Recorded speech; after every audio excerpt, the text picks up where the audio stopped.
नमस्कार, आप देख रहे हैं जन उजाला न्यूज़। मैं हूं आपके साथ आंचल। आज हमारे साथ मौजूद हैं उत्तराखंड कृषि के बारे में तमाम पुस्तकें लिख चुके डॉक्टर देवेंद्र सिंह नेगी जी। तो सर, जैसे कि आपने ये पुस्तक लिखी है पहाड़ी खेती बाड़ी, तो इसमें क्या क्या मेंशन किया आपने? बेसिकली जो उत्तराखंड में जो हमारी पुरानी खेती है, जो परंपरागत खेती है, उस वो धीरे धीरे जो हमारी भावी पीढ़ी है वो हमारी परंपरागत खेती को और परंपरागत खाद्यान्न है जो उनको भूलती जा रही है। तो इस पुस्तक में जो मेरा मुख्य उद्देश्य है वही जो पुरानी खेती और पुराने तौर तरीके से जो हमारे पुराने पहाड़ी लोग स्वस्थ रहते थे। जैसे पुराने ज़माने में कहा जाता था कि भोजन ही दवा है और दवा ही भोजन है। तो वही इस पुस्तक में मैंने बताया है कि हम जो आज के युग में खाना खाने से पहले भी दवाई खा रहे हैं, खाना खाने के बाद भी दवाई खा रहे हैं, ऐसा न करते हुए कि पुराने ज़माने में ऐसा भोजन लें जिससे हमें दवाइयों की आवश्यकता ही न पड़े। तो ये जो पहाड़ी खेती बाड़ी है, इसमें जो परंपरागत खेती बाड़ी का जो ज्ञान विज्ञान है उसको मैंने समझाया है कि जैसे अन्न शुद्ध तो मन शुद्ध कैसे होगा।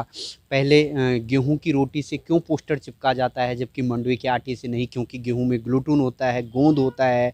हाँ, पुराने ज़माने में हड्डियों के डॉक्टर क्यों कम होते थे, आज के ज़माने में लोगों की हड्डियाँ और कैल्शियम की कमियाँ क्यों हैं, किसको चूने की रोटी बोलते हैं।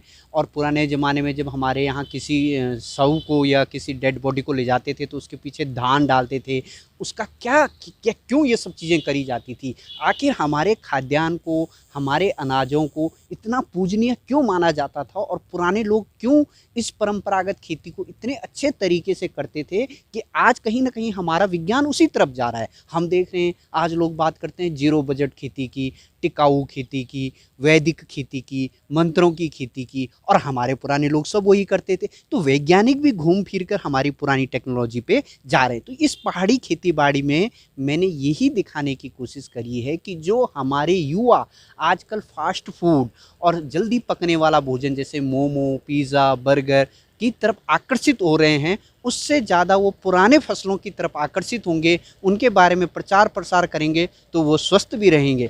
आप देख रहे हैं आजकल मैं बहुत ज़्यादा देख रहा हूँ कि 30-35 साल और 40 साल के लड़कों को ही ब्लड प्रेशर और शुगर की प्रॉब्लम हो जा रही है।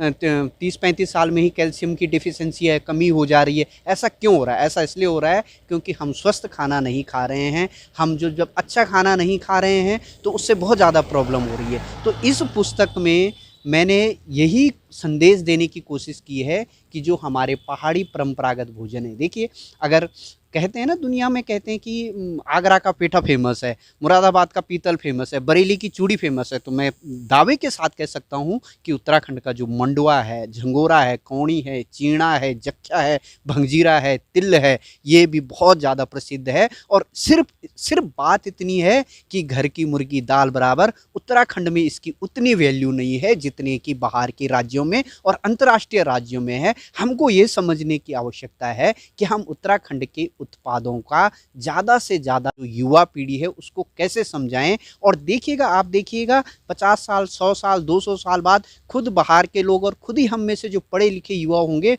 वो उत्तराखंड आएंगे, इन लोगों की खेती करेंगे, खुद जैविक खाएंगे और एक्सपोर्ट भी करेंगे। क्योंकि तब ये झंगोरा मंडुआ हज़ारों, 10,000, 20,000 रुपये किलो होगा और लोग इसकी वैल्यू को समझेंगे। और मैं सबसे अनुरोध करना चाहता हूँ कि माननीय मुख्यमंत्री जी भी इसका भी विमोचन करने वाले हैं इस पुस्तक का। तो मैं सभी पहाड़ी जो हमारी युवा पीढ़ी है खास करके उनसे निवेदन करना चाहता हूँ कि वो जैविक भोजन लगाएं, पहाड़ी भोजन को बढ़ावा दें, ताकि हमारा जो पहाड़ी भोजन है, हमारे जो पहाड़ी उत्पाद हैं, उनको एक अंतर्राष्ट्रीय पहचान मिल सके। धन्यवाद।